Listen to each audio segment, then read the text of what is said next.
Yo, what's up mga kaibigan? Nali na tayo magkwentuhan. So kahapon nga sa bakbakan ng San Antonio Spurs at ang Golden State Warriors ay trending ang poster dunk ni Trayce Jackson Davis sa number 1 pick Victor Wembanyama.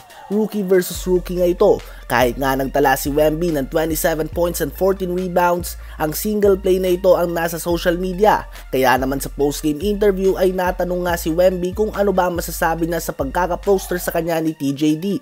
Ayon kay Wemby ay baliwala nga daw sa kanyang madakdakan, parte nga daw ito ng game. Madami na nga daw siyang pinoster at madami na din umano nakapag-poster sa kanya. Ngunit sa palagay niya nga daw ay mas madalas naman siyang makatapal kaysa madakdakan.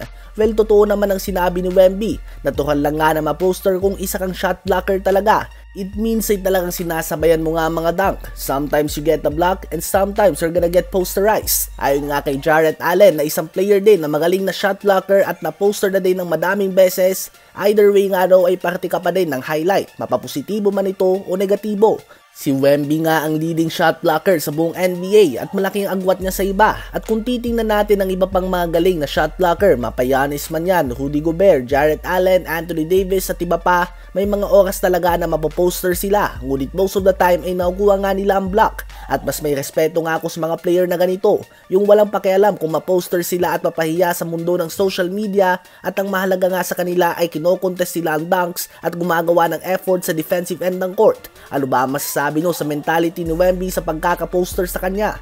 Habang one of the 75 greatest players of all time, Isaiah Thomas naman ay naging bisita sa podcast si Draymond Green, at dito nga ay sinabi niya na sa palagay niya ay hindi totoong point guard si Stephen Curry. Si Draymond nga daw ang point guard ng Warriors dahil ito nagpapatakbo ng opensa ng Warriors, habang si Curry naman ay dumadaan sa mga screen at siya ang titira.